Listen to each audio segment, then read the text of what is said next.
Chapitre 10. L'espérance.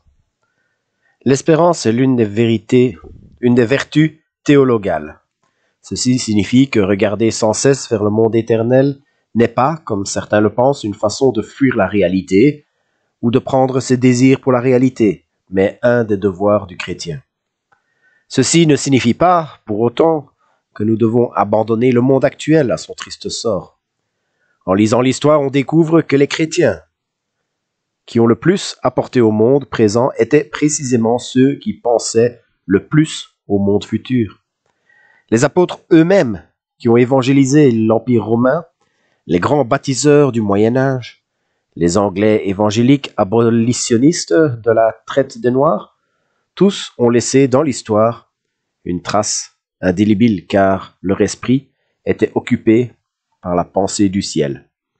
Or, c'est depuis que les chrétiens ont, dans une large mesure, cessé de penser à l'autre monde qu'ils sont devenus inefficaces dans celui-ci. Aspirez au ciel et vous recevrez la terre. Ne pensez qu'à ce monde et vous ne recevez ni la terre ni le ciel. C'est étrange, n'est-ce pas? Mais on observe le même phénomène dans d'autres domaines. La santé est une grande bénédiction, mais dès l'instant où elle prend pour vous une importance primordiale, vous devenez un maniaque et un malade imaginaire. Or, vous n'êtes susceptible d'avoir la santé qu'à condition de désirer d'autres choses. Nourriture, jeux, travail, activités de plein air. De même, nous ne sauverons jamais la civilisation aussi longtemps qu'elle restera notre principal but. Il nous faut apprendre à désirer plus que cela. Pour la plupart, il nous est très difficile de désirer le ciel, sauf si cela signifie de retrouver les êtres chers disparus, car nous n'avons reçu aucune formation dans ce domaine. Toute notre éducation tend à fixer notre esprit sur les perspectives de ce monde. De plus, lorsqu'un désir véritable du ciel nous habite, nous n'avons pas conscience. La plupart des gens, s'ils avaient vraiment appris à lire dans leur propre cœur, sauraient qu'ils aspirent très fortement à quelque chose que ce monde ne peut leur donner. Tout ce qui s'offre à nous ici-bas ne tient jamais totalement ses promesses. Les désirs qui surgissent en nous lorsqu'on tombe amoureux, qu'on projette un séjour à l'étranger ou qu'on embrasse une carrière passionnante, aucun mariage, aucun voyage, aucune profession ne pourra assouvir pleinement ces désirs. Je ne parle pas ici, bien entendu, de mariage, de vacances ou de professions qui se seraient soldées par un échec, mais de ceux qui y seraient merveilleusement bien passés. Ce quelque chose qu'on avait saisi au départ s'est évanoui dans la réalité. Je pense que chacun sait à quoi je fais allusion. L'épouse peut être excellente, les hôtels ou le paysage de toute beauté, et la chimie un travail fort intéressant. Pourtant, quelque chose nous a échappé.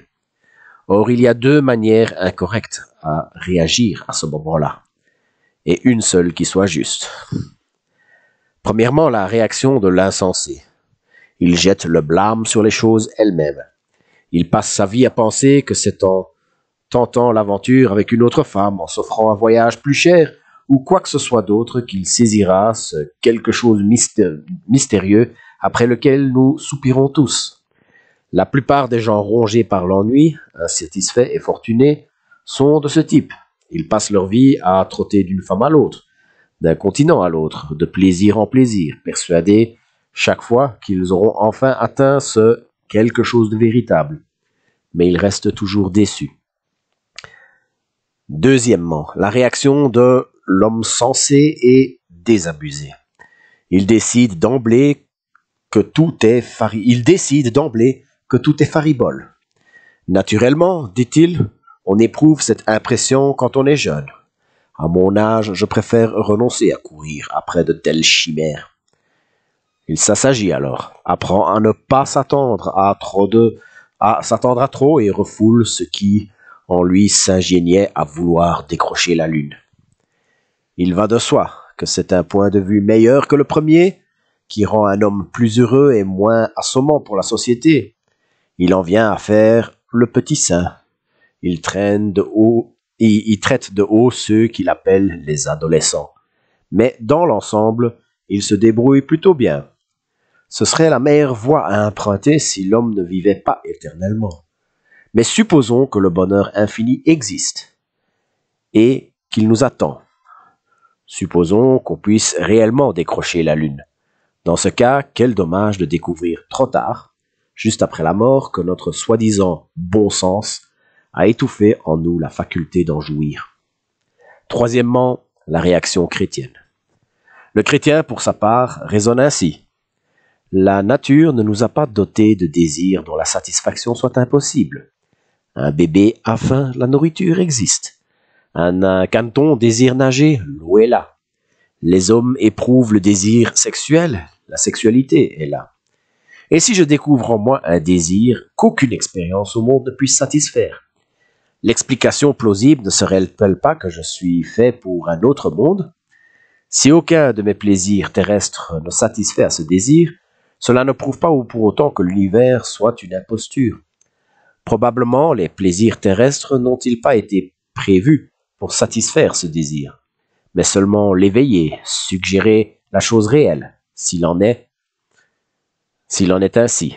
Je dois prendre soin, d'une part, de ne jamais mépriser ces bénédictions terrestres ou montrer de l'ingratitude à leur égard. Et d'autre part, de ne jamais les confondre avec ce quelque chose d'autre dont ils ne sont qu'une copie, un écho ou un mirage. Je dois maintenant bien vivace en moi l'aspiration pour ma vie. Je dois maintenant bien vivace en moi l'aspiration pour ma vraie patrie que je n'atteindrai qu'après la mort. Je ne dois jamais m'en détourner ou laisser s'enfuir sous la neige. L'objet principal de ma vie doit être d'y aspirer et d'inviter tous ceux qui m'entourent à faire de même. Pourquoi se laisser troubler par l'humeur douteuse des personnes qui essayent de ridiculiser l'espérance chrétienne du ciel en disant qu'ils ne veulent pas passer l'éternité à jouer de la harpe? Réponds-leur qu'ils ne peuvent pas comprendre les livres écrits pour des adultes. Ils ne devraient pas en parler. Tout le langage imagé dans les Écritures, harpe, couronne, or, etc., est bien sûr une tentative symbolique d'exprimer l'inexprimable.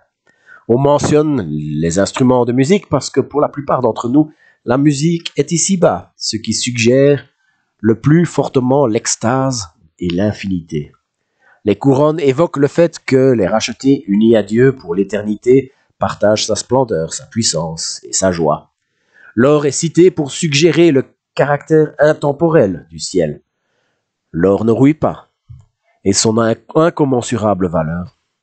Si l'on prend ces symboles au pied de la lettre, on pourrait tout autant penser que quand le Christ nous a dit d'être comme des colombes, il voulait dire qu'on doit pondre des œufs.